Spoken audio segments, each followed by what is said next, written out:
افتخار چودھری صاحب جو ہے نا وہ بھی کہیں نہ کہیں اور ان کا گروپ بھی یہ تمام صورتحال کو خراب کرنے کے اندر اور اس موجودہ تمام سیٹ اپ کو بدنام کرنے میں ان سب کا ملا جلا ہاتھ ہے. کس کا؟ اس میں پی ڈی ایم بھی شامل ہے, اس میں آپ کی وہ وکلا کی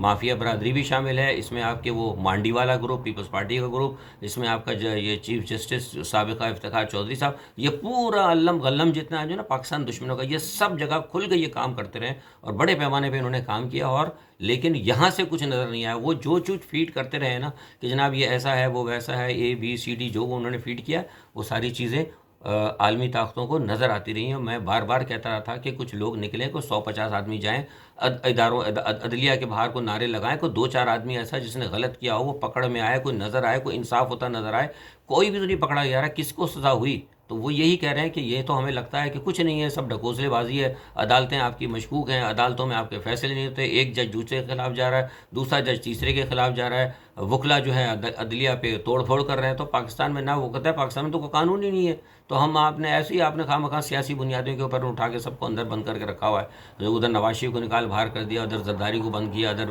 تو لہٰذا انہوں نے کہا کہ خبردار اب ان کو نہ چھیڑا جائے. آپ سمجھ گئے, میں نے آپ کو کھل کے بات بتا دی. اس تمام پس منظر کے اندر اب یہ سارے معاملات چل رہے ہیں اور یہ تمام صورتحال جو ہے مجھے لگتا ہے کہ موجودہ سیٹ اپ کے لیے عمران خان صاحب کے لیے آگے جا کے شاید خطرات پیدا کر سکتی ہے. یہ میں نے آپ کو کھل کے بات بتا دی. اب اس میں بہت سارے لوگ ہیں کہتے ہیں کہ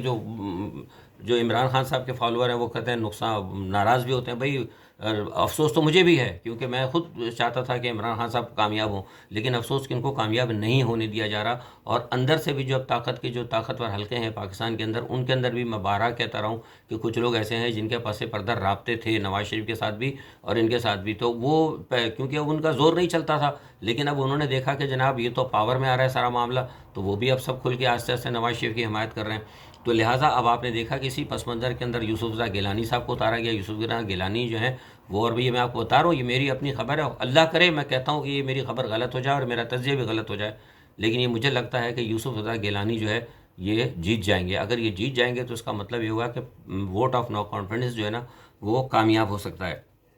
تو مجھے یقین کریں کہ یہ مجھے بڑا افسوس ہے, لیکن اس کے باوجود بھی میں نا امید نہیں ہوں. کیوں؟ اس لیے کہ عمران خان صاحب جو ہیں ان کے اندر ایک جذبہ ہے. اگر خدا نہ خواستہ اگر یہ سیٹ اپ گر جاتا ہے اور عمران خان صاحب ہٹا بھی دی جاتے ہیں, تو مجھے یہ لگتا ہے کہ عمران خان صاحب نے بازی ہارنی نہیں ہے. لیکن یہ جو عمران خان صاحب کے جو صحیح لوگ ہیں, جو پی ٹی آئی لورز ہیں, جو پاکستان کو صحیح معنوں کے اندر عمران خان کے ایک ویژن کو آگے لے کے جانا چاہتے ہیں, ان کے لیے بہت بڑا ایک سبق ہوگا کہ انہوں نے کہاں اور کیسے اپنا کردار ادا نہیں کیا. اور یہ خود نہ صرف ان کے لیے ہوگا بلکہ عمران خان صاحب کے لیے بھی ہوگا کہ جو ان سے غلطیاں ہوئیں کہ انہوں نے جو پی ٹی آئی, دیکھیں نا, اب مجھے بتائیں کہ اب میں کھل کے بات کرتا ہوں آپ کو کہ عمران خان صاحب کو ناکام کرنے کے اندر کوئی, یہ میرا تجزیہ ہے, کوئی نہ مانے, میرا اپنا تجزیہ ہے کہ عمران خان کو ناکام کرنے میں جہانگیر ترین صاحب کا بہت بڑا ہاتھ ہے. جب جہانگیر ترین صاحب کو پتا تھا کہ جو جتنے بھی انہوں نے وہ ہم کیا کہتے ہیں کہ کنٹوٹے ہی کہوں گا میں ان کو, سارے بدعنوان لوگ ہیں, کنٹوٹے سارے وہ لے کر آئے تھے ادھر ادھر سے, ادھر کا کہیں کی اینٹ کہیں کا جوڑا, بھانمتی نے کنما جوڑا, وہ سارے کا سارا ان کو پتا ہے سب بدعنوان لوگ ہیں. تو یہ بدعنوان لوگوں کو لے کر کیوں آئے؟ نہیں لانا چاہیے تھا. آپ ایسے لوگوں کو لے آتے جن کو کوئی تجربہ نہیں ہوتا, ان کو دیکھا جاتا. پرانے, ہم نے اس وقت بھی کہا تھا کہ ہمارے پاس اس وقت بھی, آج میں خبر دے رہا ہوں آپ کو, ہمارے پاس, میں نے پہلے بھی کہا تھا, ہمارے پاس اس وقت بھی پاکستان کے بہترین بیوروکریٹس کی ایک پوری ٹیم موجود ہے. ایماندار بیوروکریٹس مل سکتے تھے, لوگ اچھے لوگ مل سکتے تھے, لیکن چونکہ وہ پریشان تھے کہ الیکٹیبلز کہاں سے آئیں گے, انہوں نے سارے جناب وہ بدعنوان لوگ جن کے سب پر کرپشن کے کیس تھے, ان کو سب کو لا کے عمران کے ساتھ آزاد امیدواروں کو یہاں سے توڑا, جن کا کوئی ویژن نہیں تھا, جن کی کوئی سوچ نہیں تھی, جن کو پیسے کی وجہ سے آئے تھے, ان کو لا کے عمران کے گرد کھڑا کر دیا اور وہ انہوں نے اپنا کام دکھایا. نتیجہ کیا ہوگا؟ جو عمران خان صاحب کا ایک پلان تھا, جو پروگرام تھا, اس پہ وہ عمل نہیں کر سکے. تو بنیادی طور پر یہ بہت بڑا ایک مسئلہ ہوا ہے. اچھا, اس تمام پس منظر کے اندر میں نے آپ کو بتایا کہ یہ تمام یہ مین سینیریو تھا جس کی وجہ سے عمران خان صاحب کے لیے پریشانیاں اور یہ چیلنج بڑے ہیں. اچھا, اب کیا ہے معاملہ یہ ہے کہ عمران خان صاحب کو پتہ بھی لگ گیا ہے, عمران خان صاحب کو یہ بات یہ ان کے علم میں بھی ہے, اور کہ مسلم لیگ نواز اور پیپلز پارٹی کے کہاں رابطے ہو رہے ہیں. لیکن یہ میں آپ کو بتا دوں کہ جو فوج کی جو اعلیٰ قیادت ہے نا, جیسے آرمی چیف ہوگا یا آئی ایس آئی چیف ہوگا, ان کے ابھی تک کوئی رابطے نہیں ہیں. ہاں, ان کے نچلے سطح پہ جو لوگ ہیں, دوسرے نمبر پہ کوئی جنرل رینک کے ہوتا ہے, جنرل ہیں اور بھی بہت سارے ہیں, بریگیڈیئرز رینک کے لوگ ہیں, جن کے تعلقات ہیں، کچھ گجرانوالہ کے لوگ ہیں، میں نے پہلے بھی بتاتا رہا ہوں، میں نام نہیں لوں گا، کچھ کی فیملیز کے تعلقات ہیں، ان کے ذریعے اب یہ کوشش کر رہے ہیں اور ان کو بتا رہے ہیں، اور نواز شریف صاحب بھی پوری کوشش کر رہے ہیں دوبارہ اسٹیبلشمنٹ کے ساتھ معاملات کو درست کرنے کے لیے، اور ان کو بتایا جا رہا ہے کہ دیکھیے کہ جناب ابھی تک تو کچھ نہیں ہوا، ہمارے ساتھ تو کوئی معاملہ نہیں ہے، ہمارے دوست ممالک بھی ہیں، ہمارے وہ مغرب ہمارے کامن دوست بھی کہہ رہے ہیں، اور ابھی تک عمران کچھ ڈلیور بھی نہیں کر پایا ہے، مہنگائی بھی بہت زیادہ ہے، عوام بھی ہمارے ساتھ کھڑی ہے، ٹھیک ہے ہم سے غلطی ہو گئی، آپ ہمیں معافی تلافی کریں، کچھ کریں آگے پیچھے، مطلب بہت سارے پیچھے جو ہے نا معاملات یہ چل رہے ہیں۔ تو مجھے لگتا ہے کہ اگر یہ معاملات جس طرح چل رہے ہیں، اگر یہ اس طرح چلے تو ہو سکتا ہے کہ شاید نواز شریف کی واپسی کے امکانات پیدا ہو جائیں۔ یہ میں آپ کو پکی بات بتا رہا ہوں، یہ بالکل میں آپ کو پکی بتا رہا ہوں کہ ایسے حالات ہیں کہ نواز شریف کی واپسی کے حالات جو ہے نا پیدا ہو جائیں۔ تو یہ تمام ایک صورتحال تھی۔ باقی آپ دیکھ رہے ہیں انہوں نے جو اپنا ہے پی ڈی ایم اپنا کام کر رہی ہے اپنے طریقے سے، دوبارہ ایک دم علیحدہ بھی ہو جاتے ہیں لیکن پھر مل بھی جاتے ہیں، کیونکہ ان کے پیچھے جو پیسہ لگانے والے لوگ ہیں، جو ان کے کامن پلیئرز ہیں نا، طاقتور ہلکے، وہ ان کے درمیان جو ہے نا وہ ایک معاملات ہے، وہ اگر یہ بکھر جاتے ہیں تو پھر ان کو دوبارہ اکٹھا کر لیتے ہیں۔ اچھا، پیسہ بھی ہے، آپ کو پتا ہے، پھر پیسہ بھی ہے۔ بہرحال اب یہ دیکھتے ہیں کہ کیا ہوتا ہے۔ اس میں ایک چیز یہ بتا دوں آپ کو کہ جو ہے اپنا عالمی معاملات، اس کے حوالے سے میں تھوڑا سا بتا دوں کہ آج آپ کو پتہ لگ گیا ہوگا کہ ٹرمپ کے حوالے سے بات آ گئی کہ جو ہے مواخذہ جو ہے ٹرمپ کا نہیں ہوگا، اور ٹرمپ کو کہا گیا ہے کہ وہ مجرم نہیں ہوں گے۔ تو یہ میں سمجھتا ہوں کہ ٹرمپ کے لیے ایک بہت بڑی کامیابی ہے، اور بائیڈن انتظامیہ کے لیے بہت بڑی ناکامی بھی ہے۔ اچھا، ایک بات میں آپ کو بتا دوں کہ بائیڈن انتظامیہ اور جو ان کے جو دوست ہیں جو کھل کر آئے ہیں، جس کے بارے میں پہلے ہی بتاتا رہا ہوں، وہ بھی ان کا حال بھی اس وقت عمران خان کی طرح ہی ہے۔ جیسے کہ عمران خان کے گرد آتے ہی کچھ لوگ، جو عمران خان کا ایک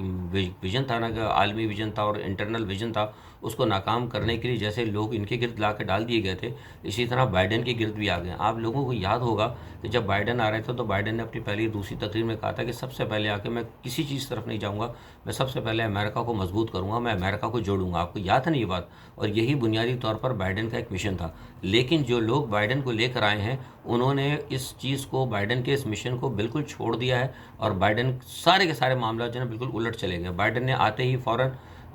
رشیا کے اندر کہا کہ وہ جو ان کا اپوزیشن لیڈر ہے اس کے ساتھ زیادتی ہو رہی ہے، اس کو چھوڑو۔ تو اس کے اوپر پیوٹن نے برا منایا، اور وہ منانے کے بعد انہوں نے نہ صرف چھوڑنا تو دور کی بات ہے، اور مار پیٹ کے انہوں نے اس کو، اور اس کے ستیہ ناش کر کے اس کے دوست، اس کے مظاہرین کو اور ان کے حامیوں کو اندر بند کرنا شروع کر دیا۔ اسی طرح چین کے ساتھ انہوں نے بات کی تو چین نے بھی آپ کو پتہ ہے کہ صاف کہہ دیا، بڑا کہہ دیا کہ بھائی ٹھیک ہے، آپ اپنے معاملات کے ساتھ رکھیں، اگر گڑبڑ کریں گے آپ تو ہم آپ کا ڈکٹیشن نہیں لیں۔ آپ کو پتہ ہی ہے کہ جو پہلی گفتگو ہوئی تھی بائیڈن انتظامیہ کے وزیر سیکرٹری آف اسٹیٹ کے ساتھ اور ان کے ساتھ، ٹھیک ہے جناب، یہ آپ دیکھ لیں۔ پھر اسی طرح افغانستان کے معاملے کے اندر بھی بائیڈن انتظامیہ نے کہہ دیا کہ جناب وہ جو امن معاہدہ ہو رہا تھا ہم اس کو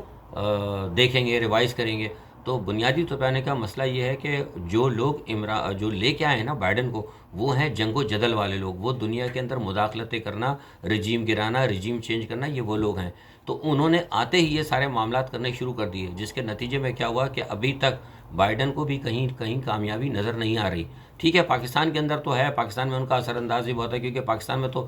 جتنے ایجنٹ ویسٹ کے ایجنٹ ہیں، مغرب کے اور امریکہ کے جو ایجنٹ پاکستان میں، ہمارے تو ہے ہی نا سارے ایجنٹ، سیاستدان صحیح سارے ان کے ایجنٹ، تو یہاں ہو سکتا ہے شاید ان کو کامیابی ہو جائے، لیکن رشیا کے اندر یا افغانستان کے اندر یا چائنا کے اندر یا برازیل وغیرہ یا اور دوسرے ممالک کے اندر، مڈل ایسٹ کے اندر، شاید ان لوگوں کو اتنی ابھی کامیابی نہیں ہوئی، کیونکہ وہاں پر ایجنٹ ہیں لیکن اتنے ہائی رینکنگ اور اتنے وفادار موسٹ اوبیڈینٹ ایجنٹ نہیں ہیں، جبکہ موسٹ اوبیڈینٹ ایجنٹ پاکستان میں پائے جاتے ہیں۔ تو بنیادی طور پر بھی آپ کو بتانے کا مقصد تھا کہ یہ ایک سب سے بڑا فیکٹر ہے کہ ہمارے اس وقت ہماری سیاست کے اندر جو ہے نا وہ ویسٹرن پلیئر جو ہیں کود گئے ہیں، اور وہ جن کا کہ ہمیشہ ماضی میں کردار تھا وہ کود گیا ہے دوبارہ۔ اچھا، اس ایک تو یہ بات ہو گئی۔ اچھا، بہت سے لوگ پھر وہی بات آ جاتی ہے، لوگ کہتے ہیں کہ فوج سے آپ کوئی امید نہ رکھیں کہ بھائی فوج جو کچھ کر رہی ہے وہ اپنی جگہ ٹھیک ہے۔ فوج، میں نے آپ کو پہلے کہا تھا کہ جو فوج ہے یا بڑی اسٹیبلشمنٹ کے ہائی رینکنگ لوگ ہیں، وہ عوام کی طبیعتوں کے ساتھ چلتے ہیں، عوام کی نفس کے ساتھ چلتے ہیں، عوام جیسے چاہ رہی تھی، عوام جن کو لا رہی ہے، عوام جن پہ پھول پتیاں پھینک رہی ہے، عوام جن کے نعرے لگ رہے ہیں، میاں دے نعرے بجیں گے ایک باری پھر شیر، تو وہ سارے لوگ آ رہے ہیں، عدلیہ کے باہر پھول پھینکے جا رہے ہیں، سب کچھ وہ سب دیکھ رہے ہیں، سارے معاملات ان کے نظر میں ہیں، ٹھیک ہے جی۔ تو وہ بھی اپنا کام کر رہی ہے، کیونکہ ان کے اوپر صرف یہ چیزیں نہیں ہیں، ہماری جو اسٹیبلشمنٹ کے اوپر بہت ساری ذمہ داریاں ہیں۔ میں نے آپ کو پہلے بھی کہا تھا، بارہا کہتا ہوں کہ بھارت جو ہے نا ہمارے اوپر بالکل تیار بیٹھا ہوا ہے، تو فوج یا جو بڑی ایجنسیز ہماری اسٹیبلشمنٹ ہے نا، وہ سیاست میں اس طرح اب انوالو نہیں ہو سکتی، اور بھارت بالکل موقع کی تلاش میں ہے۔ اور ابھی بھی آپ کو پتا ہوگا، میں نے پہلے ہی اپنے ایک بیان دیا تھا، یہ جو بیچ میں سرداروں والا ہوا تھا، لال قلعے پہ جو جھنڈے لگائے تھے، اس وقت بھی بھارت پاکستان پر حملہ کرنے کے لیے تیار تھا، لیکن پاکستان کی فوج جو ہے نا بالکل چوکنا ہے۔ لوگ جو کہتے ہیں نا کہ ہماری فوج کیا کر رہی ہے، ہماری فوج یہ کر رہی ہے، جو آپ کے باہر جو دشمن بیٹھے ہوئے نا چاروں طرف، یعنی 3 4 بارڈروں پہ جو پاکستان کے اوپر بالکل دھاک لگا کر بیٹھے ہیں، جیسے عقاب ہوتا ہے نا پہاڑی کے اوپر ایسے بیٹھتا ہے بالکل ایک دم شکار کے، بس موقع میرے اور جھپٹوں، تو ان کو پتہ ہے کہ جھپٹنے کے لیے نا بارڈر پہ لوگ بیٹھے ہوئے ہیں، تو فوج بھی نا عقاب کی طرح تیار بیٹھی ہے، اس کی نظر باہر کے بارڈر پہ، اندر وہ ٹھیک ہے کر رہے ہیں، انہوں نے کہہ دیا بھائی کر دیا بھائی، جیسے لوگ مناسب سمجھتے ہیں کریں، ہم دیکھ رہے ہیں، بٹ ٹھیک ہے، ہمیں الزام نہ کریں، ان کو خراب کرنے کی کوشش بھی کی جا رہی ہے، لیکن حتی الامکان وہ ان کی کوشش جو ہے نا بیرون ملک معاملات پر ہیں، تو انڈیا کے ساتھ بھی معاملات پاکستان کے درست نہیں ہیں، تو وہ معاملہ اس دن ٹل گیا تھا، لیکن ابھی بھی اچھا پھر ایف اے ٹی ایف کے حوالے سے بھی میں بتا دوں کہ آرمینیا نے اور بھارت نے پھر آرمینیا کے ساتھ مل کر کوشش کر رہا ہے کہ پاکستان کے اوپر یہ الزام لگایا جائے کہ جو آذربائیجان کے اندر جو لڑائی ہوئی تھی، کیونکہ پاکستان کھڑا تھا نا آذربائیجان اور ترکی کے ساتھ، تو یہ کہا جا رہا ہے کہ جناب پاکستان نے وہاں پر کوئی جنگجو وغیرہ بھیجے تھے، اس میں کوئی حقیقت نہیں ہے۔ بہرحال میں آپ سے بتا رہا ہوں کہ پاکستان کے خلاف سازشیں بے انتہا ہو رہی ہیں، تو یہ تمام صورتحال ہے۔ دیکھیں کیا ہوتا ہے، اور آنے والے دنوں میں یہ جو ہے صورتحال مزید واضح ہوگی، تو یہ جو ان کی سازشیں ہیں اس پہ میں نے آپ کو سب کچھ بتا دیا، کیا ہونے جا رہا ہے وہ بھی بتا دیا، اس پہ تجزیہ آپ کو دے دیا۔ انشاءاللہ اس حوالے سے مزید 2 4 اہم چیزیں ہیں جو پائپ لائن میں ہیں، وہ مجھے کل شام تک انشاءاللہ پتہ لگیں گی، تو کل شام کے وی لاگ میں انشاءاللہ میں آپ کو اور بھی بہت ساری باتیں بتاؤں گا۔ اپنا بہت خیال رکھیے گا، انہی الفاظ کے ساتھ آپ سب سے اجازت چاہتا ہوں، اللہ حافظ۔